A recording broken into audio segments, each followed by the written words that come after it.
today we are going to learn about some applications of trigonometry. Okay, तो आज हम क्या पढ़ेंगे यहाँ पे, जो हमने ट्रिग्नोमेट्री चैप्टर पढ़ा था लास्ट, उसी में अब उसकी एप्लीकेशंस पढ़ेंगे. मतलब यहाँ पे ट्रिग्नोमेट्री अगर हम पढ़ रहे हैं तो वो हमारे कहाँ यूज आती है, क्यों पढ़ रहे हैं हम यहाँ पे साइन कोस टैन थीटा ये सब क्यों पढ़ रहे हैं, तो वो कहाँ यूज आती है हमारी, वो हम इस चैप्टर में डिस्कस करेंगे. ट्रिग्नोमेट्री हमारी कहाँ डेली यूज में काम आने वाली है, कैसे वो हमारी हेल्प करती है.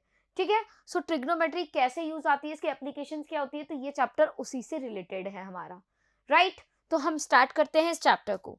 Okay, so in the previous chapter you have studied about trigonometric ratios. Trigonometric ratios हमने सबने पढ़े थे. Right, in this chapter you will study about some ways in which trigonometry is used in the life around you. Trigonometry is one of the most ancient subject studied by scholars of all over the world. Trigonometry जो हमारा chapter है वो हमारा अभी से नहीं, काफी पुराने टाइम से पढ़ा जा रहा है और बहुत यूज में आ रहा है हमारे. ठीक है, तो डेली लाइफ में हमारे जैसे डेली बहुत सारी चीजें होती है, तो उसमें कहाँ यूज आता है, कैसे यूज में आता है, ये चैप्टर उसी से रिलेटेड है. हमने अब तक सिर्फ ट्रिग्नोमेट्री के बारे में कुछ चीजें पढ़ी है लास्ट चैप्टर में. ठीक है, तो लेकिन इसका यूज कैसे करेंगे हम, कहाँ यूज करेंगे, कैसे यूज आएगा, वो सब हम यहाँ पे इस चैप्टर में डिस्कस करेंगे और किस तरह से वो आपको एग्जाम्पल से समझ में आएगा. सो स्टार्ट करते हैं हम यहाँ पे इसको. तो सबसे पहले बात करते हैं हम हाइट्स एंड डिस्टेंस की. जो हमारा ट्रिग्नोमेट्री चैप्टर है वो कहाँ यूज आता है, कोई हाइट है मेरे पास में, है ना, जैसे कोई भी हाइट है, डिस्टेंस है, वो मुझे मेजर करनी है. जैसे मेरे पास में एक बिल्डिंग है, ठीक है, ये बहुत बड़ी बिल्डिंग है. अब किसी नीचे में यहाँ ग्राउंड पे खड़ी हूँ कहीं और उस पॉइंट से मुझे यहाँ पे उस बिल्डिंग तक की डिस्टेंस मेजर करनी है, या फिर मुझे बिल्डिंग की हाइट मेजर करनी है, या फिर जहाँ मैं खड़ी हूँ वहां से लेके बिल्डिंग के टॉप तक की हाइट को मेजर करना है. तो वो कैसे मैं फाइंड करूंगी बिना मेजरमेंट के, मतलब या फॉर्मूला से, बिना ऐसे किसी भी इंच टेप से, या फिर कोई भी अगर मेरे पास स्केल नहीं है तो मैं किस तरह से यहाँ पे इसका मेजरमेंट फाइंड करूंगी. ऐसा तो नहीं है कि हम यहाँ पे इंच टेप लेकर के या स्केल लेकर के यहाँ पे इसको मेजर करने बैठेंगे. नो, हम यहाँ पे कुछ फॉर्मूलाज पढ़ेंगे, है ना, कुछ मेथड्स पढ़ेंगे जिनकी हेल्प से हम क्या कर सकते हैं, ऐसी हाइट्स को, ऐसी डिस्टेंस को मेजर कर सकते हैं. सो उसी के लिए ये चैप्टर हमारा है. राइट, तो हाइट्स एंड डिस्टेंसेस में ये हमारा यूज होता है ट्रिग्नोमेट्री. सो इसके लिए आपको कुछ बेसिक थिंग्स है जो समझनी पड़ेगी. सो फर्स्ट है हमारे पास line of sight. Line of sight क्या होता है, देखो, it is the line from the eyes of the observer to a point where the person is viewing. Okay, तो देखो मैं यहाँ पे खड़ी हूँ, ओके, और वहां मेरे सामने बिल्डिंग है, कोई बिल्डिंग पे कोई आदमी खड़ा हुआ है. तो मैं क्या करूंगी, अगर मुझे उसे देखना है, ठीक है, तो मेरी जो आई कांटेक्ट हो रहा है वहां पे उससे, तो एक लाइन ऑफ साइट बन रहा है, एक लाइन यहाँ पे बन रही है. जैसे मान लो मैं यहाँ खड़ी हूँ, ठीक है, उस बिल्डिंग पे, ये कोई बिल्डिंग है और इस पे कोई आदमी यहाँ पे खड़ा हुआ है. ओके, अब इस आदमी को मैं देख रही हूँ, तो मेरी आंख से लेकर, मेरी आई से लेकर इसको देखने तक की जो लाइन है उसे हम बोलते हैं क्या, लाइन ऑफ साइट. इसे हम बोलेंगे क्या, लाइन ऑफ साइट. तो मतलब जिसे मैं देख रही हूँ तो एक लाइन यहाँ बन रही है, जैसे ऐसे मैं देख रही हूँ तो एक लाइन बन रही है, तो उस लाइन को हम लाइन ऑफ साइट कहते हैं. जैसे ये बिल्डिंग पे ये आदमी खड़ा है, इसको अगर मैं देख रही हूँ तो, और मेरी यहाँ आंख है, यहाँ से मैं देख रही हूँ, तो ये होगी लाइन ऑफ साइट. तो हम यहाँ ओपी को क्या बोलेंगे, लाइन ऑफ साइट बोलेंगे. So in figure the eye is 8.0 and the object is 8p, therefore OP is the line of sight. तो इसलिए हम क्या कह रहे हैं, यहाँ पे इस OP को लाइन ऑफ साइट कह रहे हैं. ठीक है, सो सिंपल सी डेफिनेशन हो गई इसकी. सिंपल सी चीज आपको ध्यान रखनी है, जैसे अगर यहाँ पे खड़ी हूँ नीचे और ऊपर अगर कोई भी चीज है ना, जैसे बिल्डिंग पे कोई भी आदमी खड़ा है, कोई गर्ल खड़ी है, या कोई भी चीज रखी है, उसको मैं देख रही हूँ, बिल्डिंग छोड़ो, कहीं पे भी कोई भी चीज रखी है, ठीक है, तो अगर रूम में भी अगर आप देख रहे हैं, किसी तस्वीर को देख रहे हैं, फोटो फ्रेम को, तो हमारा जो आई कांटेक्ट हो रहा है ना, हमारी आईज से लेकर वहां तक की जो लाइन बन रही है वो क्या होगी, हमारी लाइन ऑफ साइट होगी, आंख से लेकर उस ऑब्जेक्ट तक की डिस्टेंस. ठीक है, तो ये लाइन ऑफ साइट आपको समझ आया होगा. तो कुछ कुछ जो ये पॉइंट्स हैं छोटे मोटे, ये आपको ध्यान रखने हैं यहाँ पे. अब यहाँ पे नेक्स्ट आता है एंगल ऑफ एलिवेशन. अब एंगल ऑफ एलिवेशन क्या होता है, क्या होगा एंगल ऑफ एलिवेशन, तो ये भी मैं आपको बताऊंगी. देखो, एक ऐसा एंगल है ना जो लाइन ऑफ साइट से लेकर हमारा हॉरिजॉन्टल लाइन के बीच में बन रहा है. ठीक है, तो देखो It is the angle formed by the line of sight with horizontal line through the eyes of observer when the object is above the horizontal level. So इस फिगर को आप ध्यान से देखेंगे, ठीक है, ध्यान से देखो इस फिगर को। यहाँ मेरे पास में इस फिगर में ये क्या है, एक टावर है, राइट। ये एक टावर यहाँ पे है क्या, हमारा बीसी। ये जो टावर है बीसी, ध्यान से देखेंगे इस टावर को, ये वाला टावर हमारे पास है बीसी, है ना। डीसी बोलो या बीसी बोल लो, पर ये पूरा हमारे पास में टावर है। एंड यहाँ पे कोई पर्सन है, ए उसकी यहाँ पे हाइट है, जो यहाँ खड़ा हुआ है। अब देखो उसकी जो आईज है, आईज से वो यहाँ पे इसके टावर के टॉप को देख रहा है, तो ये हमारी क्या हो जाएगी, लाइन ऑफ साइट हो जाएगी। एंड यहाँ पे एक हॉरिजॉन्टल लाइन भी बनती है, यहाँ इससे लेकर के इस टावर तक की डिस्टेंस, हॉरिजॉन्टली डिस्टेंस। जो ये हॉरिजॉन्टली डिस्टेंस और लाइन ऑफ साइट होती है, इनके बीच का जो एंगल होता है वो होता है एंगल ऑफ एलिवेशन। क्या होगा, एंगल ऑफ एलिवेशन। इसी हम थीटा से भी रिप्रेजेंट कर सकते हैं, या फिर कोई और आप अल्फाबेट से भी यहाँ पे से रिप्रेजेंट कर सकते हैं। So this is line of site, this is angle of elevation. ये एंगल ऑफ एलिवेशन हो जाएगा, ओके। एंड ये इस टावर की हाइट हो जाएगी, राइट। सो ये यहाँ पे लाइन ऑफ साइट और ये एंगल ऑफ एलिवेशन। तो जब कि कोई भी पर्सन, कोई भी अगर यहाँ से स्टॉप को देख रहा है, ठीक है, तो ये लाइन ऑफ साइट हो गई। और ये जो हॉरिजॉन्टल यहाँ डिस्टेंस है, इसके बीच जो एंगल बनता है उसे हम कहते हैं एंगल ऑफ एलिवेशन, ठीक है। तो ये चीज आपको ध्यान रखनी है कि एंगल ऑफ एलिवेशन क्या होता है। तो ये तो हो गई बात एंगल ऑफ एलिवेशन की। नाउ नेक्स्ट है हमारे पास, यहाँ पे देखो, अब एक और एग्जांपल, जैसे यहाँ पे ये हमारी कोई काइट फ्लाई हो रही है, ठीक है, यहाँ पे कोई काइट सॉरी काइट उड़ रही है, ठीक है। अब यहाँ से ये जो लड़की है ये इसे देख रही है, ये काइट है, ये जो गर्ल है ये इसे यहाँ से देख रही है।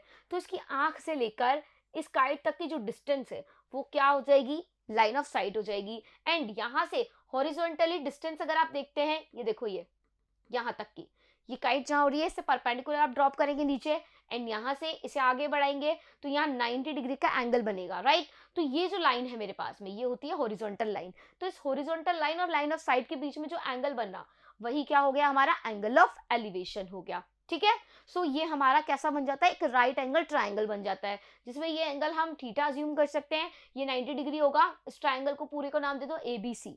तो ये राइट एंगल ट्राइंगल हमारा फॉर्म हो जाएगा ABC। और यहाँ हम ट्रिग्नोमेट्री रेशियोज यूज करके ये वाली साइड, ये वाली साइड, ये वाली साइड, कोई भी साइड हम फाइंड कर सकते हैं। और जैसे कि यहाँ पे अगर ये 30 डिग्री का एंगल बन रहा है, तो हम tan या साइन या कोस, कोई भी ट्रिग्नोमेट्री रेशियो अप्लाई करके यहाँ से वैल्यूज को फाइंड कर सकते हैं, ओके। सो ऐसी हमें कुछ और टर्म्स भी यहाँ पे सीखनी होगी।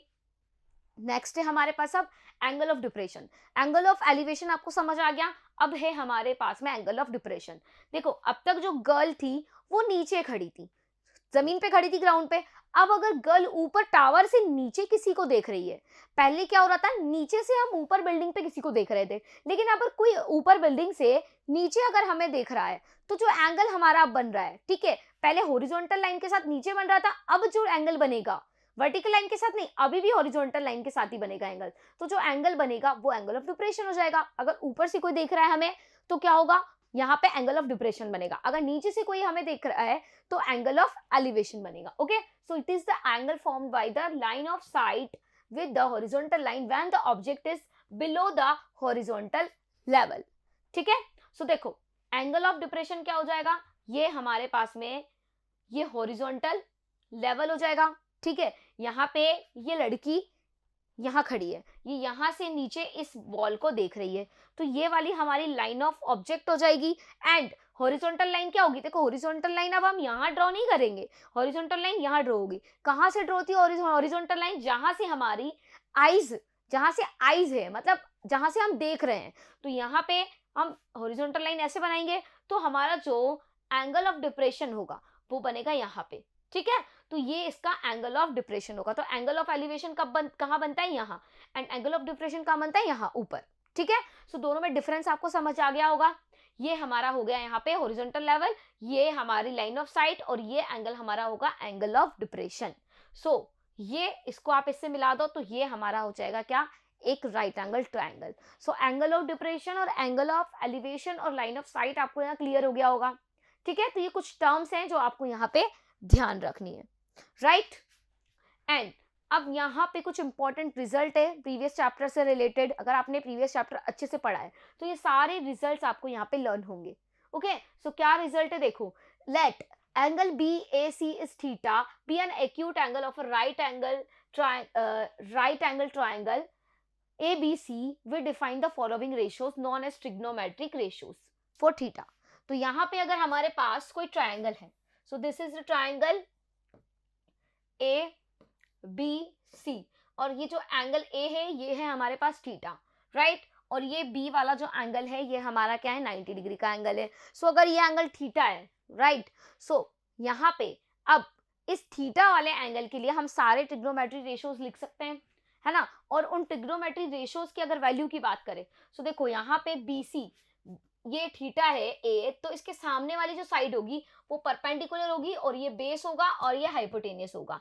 सो देखो साइन थीटा की क्या वैल्यू होती है आपको सबको पता है, perpendicular upon hypotenuse. So perpendicular BC है, हाइपोटेनियस कितना है हमारा AC। सो यहाँ परपेंडिकुलर की value BC and hypotenuse AC हो गया, राइट। फिर नेक्स्ट है कोस थीटा। कोस थीटा को हम क्या लिखते हैं, base upon hypotenuse. So base कितना है हमारा AB एंड हाइपोटेनियस कितना है AC। तो कोस थीटा की वैल्यू कितनी होगी, AB अपॉन AC। सो आपको ये रिजल्ट ध्यान रखना है, ये वाला रिजल्ट, ये sine theta is equal to perpendicular upon hypotenuse, cos theta is equal to base upon hypotenuse, so tan theta is equal to perpendicular upon base, तो BC अपॉन AB आ जाएगा।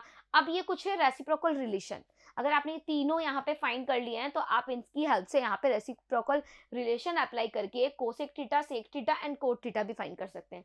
सो कोसेक थीटा कितना होता है हमारा 1 upon sine theta, and sec theta हमारा कितना होता है 1 upon cos theta, and cot theta क्या होता है 1 अपॉन टेन थीटा।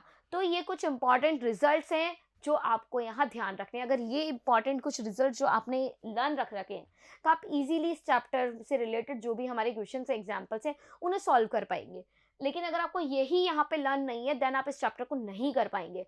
तो आपको पहले इन रिजल्ट्स को यहाँ पे बिल्कुल रट लेना है, एकदम अच्छे से याद करना है, उसके बाद ही आप इस चैप्टर के क्वेश्चंस को स्टार्ट करेंगे। ओके, नाउ हमारे पास में अब एक एग्जाम्पल है, एग्जाम्पल की हेल्प से हम समझते हैं कि इस चैप्टर में किस टाइप के क्वेश्चंस हमें मिलेंगे, ये ट्रिग्नोमेट्री हमारे कहाँ यूज आ रही है, कैसे यूज आ रही है, ठीक है। सो देखो यहाँ हमें क्या दे रखा है, the angle of elevation of a ladder turning against a wall is 60 degree and the foot of the ladder is 9.5 meter away from the wall, find the length of the ladder। तो यहाँ हमें क्या बोला गया है, एक हमारे पास क्या है लैडर है, ठीक है, और वो जो लैडर है वो वॉल से जो एंगल ऑफ एलिवेशन है वो कितना बना रही है 60 डिग्री। तो देखो ये OB हमारे पास में एक लैडर है, देखो अगर कोई वॉल है, जैसे ये वॉल यहाँ पे बनी हुई है, अब मैं इस पे अगर लैडर लगाऊंगी तो वो कैसे लगेगी, इस तरह से लगेगी। अगर ऐसे बिल्कुल खड़ी हमारे पास वॉल है इस तरह से, तो अगर मैं यहाँ पे कोई लैडर लगाऊंगी तो वो इस तरह से लगेगी। तो ये हमारी क्या हो जाएगी, वॉल हो जाएगी BA, और ये हमारी लैडर हो जाएगी, राइट। तो ये जो लैडर है, ठीक है, और यहाँ पे ये जो लैडर है ये ग्राउंड पे जो एंगल ऑफ एलिवेशन बना रही है वो कितना बना रही है 60 डिग्री, एंड इस लैडर का जो ये ग्राउंड वाला पॉइंट है O, इससे लेकर वॉल तक की जो डिस्टेंस हमें दे रखी है वो कितनी है 9.5 मीटर गिवन है, और हमसे पूछा क्या है, find the length of the ladder. मतलब हमें ये हमने x अज्यूम कर ली कि इस लैडर की जो हाइट है वो कितनी होगी, है ना, लेंथ होगी वो कितनी होगी x मीटर होगी। सो यहाँ पे आपको ये OB बताना है ना, इस लैडर की लेंथ आपको बतानी है।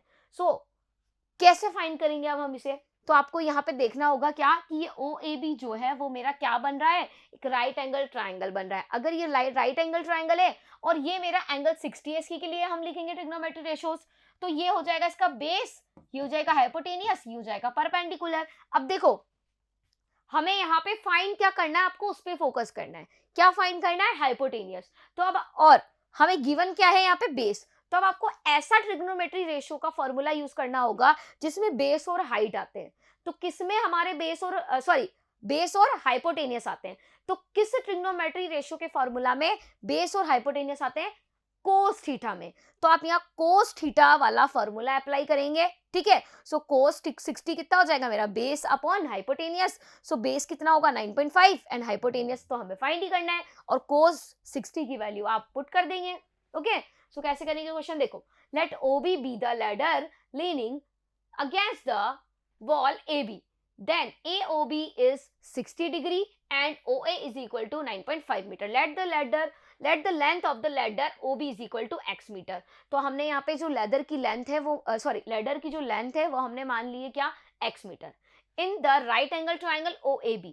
अब राइट एंगल ट्राइंगल में हम क्या कर सकते हैं, देखो यहाँ पे, अब देखो मैंने cos 60 बताया था, इन्होंने क्या किया, यहाँ पे हमने sec 60 ले लिया. तो देखो हम यहाँ पे sec 60 भी ले सकते हैं, cos 60 भी ले सकते हैं, दोनों वैल्यूज ले सकते हैं. तो आपको जो अच्छा लगता है आप वो वैल्यू यहाँ पे ले सकते हैं. ये क्वेश्चन यहाँ मैंने sec से सॉल्व किया है, मैं यहाँ पे cos से भी सॉल्व करके बता सकती हूँ, क्योंकि दोनों फॉर्मूला में है ना, cos थीटा में क्या होता है, बेस अपॉन हाइपोटेनियस. सेक में क्या होता है, इसका जस्ट अपोजिट कर दो, हाइपोटेनियस अपॉन बेस. तो दोनों फॉर्मूलाज आप यहाँ पे यूज कर सकते हो. सो यहाँ पे सेक 60 इज इक्वल टू कितना हो जाएगा, OB अपॉन OA हो जाएगा. सो OB क्या है, हाइपोटेनियस, OA क्या है, बेस. सो यहाँ से x अपॉन 9.5 आ गया. तो x की वैल्यू कितनी आ गई, देखो x की वैल्यू कैसे आ जाएगी, सेक 60 की वैल्यू होती है 2. तो यहाँ पे x इज इक्वल टू कितना हो जाएगा, 2 मल्टीप्लाई बाई 9.5. तो कितना आ जाएगा, 19 मीटर. यहाँ पे इस लैडर की लेंथ फाइंड हो जाएगी. अब मैं यहाँ cos 60 लेती हूँ. तो देखो cos 60 इज इक्वल टू कितना होगा, बेस अपॉन हाइपोटेनियस. तो बेस कितना है हमारे पास में 9.5 एंड हाइपोटेनियस कितना है x. सो cos 60 की वैल्यू क्या होगी, 1 upon 2 is equal to 9.5 upon x. So x की वैल्यू क्या हो जाएगी, 9.5 इंटू 2. तो यहाँ से भी वैल्यू क्या मिलेगी मुझे, यहाँ से भी वैल्यू मुझे 19 ही मिलेगी. ठीक है. सो यहाँ से हमने वैल्यू फाइंड कर ली 19 मीटर. तो जो हमारे पास लैडर है उसकी लेंथ हमने फाइंड कर ली है 19 मीटर. सो इस तरह की क्वेश्चंस आपको यहाँ पे मिलेंगे. जैसे यहाँ पे अभी पूछा गया है, एक वॉल है, उस पर लैडर लगाई हुई है. लैडर जो है, सीढ़ी जो हमारे यहाँ लगी हुई है, वो ग्राउंड के साथ में जो एंगल ऑफ एलिवेशन बना रही है वो कितना बना रही है, 60 डिग्री. तो आपको यहाँ पे लेंथ फाइंड करनी है किसकी, लैडर की. पूछा जा सकता था कि आप यहाँ पे इसकी हाइट फाइंड करो, कि जो हमारी वॉल पे जो लैडर लगी हुई है, तो जहां से वो लैडर लगी हुई है वहां से लेकर के ग्राउंड तक कितनी हाइट है उस लैडर की. तो आपसे ये BA हाइट भी पूछी जा सकती थी. हो सकता था लैडर की हाइट, लैडर की लेंथ दे करके आपसे बेस पूछा जाता कि ये जो लैडर है ना, जो लैडर का हमारा ग्राउंड वाला पॉइंट है उससे इस वॉल के बीच की जो डिस्टेंस है वो कितनी है, वो फाइंड करो. तो आपसे यहाँ पे कोई भी क्वेश्चन पुट किया जा सकता है, लेकिन सबका सॉल्यूशन क्या है, सेम है. कैसे, आपको यही ट्रिग्नोमेट्री रेशियोज का यूज करना है. ठीक है. एंड यहाँ पे इन फॉर्मूलाज को लगाना है, अप्लाई करना है ना. सारे एंगल्स की वैल्यू पता होनी चाहिए. स्पेशली आपको साइन, कोस और टेन की तो वैल्यू पता होना ही चाहिए, है ना. 0 डिग्री, 60 डिग्री, 30, 45, 90 सारी वैल्यूज आपको लर्न रखनी है. तो आप इजीली इस चैप्टर्स के क्वेश्चंस को सॉल्व कर पाएंगे. ओके स्टूडेंट्स, तो अब नेक्स्ट लेक्चर में हम इससे रिलेटेड बहुत सारे एग्जांपल्स यहाँ पे सॉल्व करेंगे. Okay, thank you.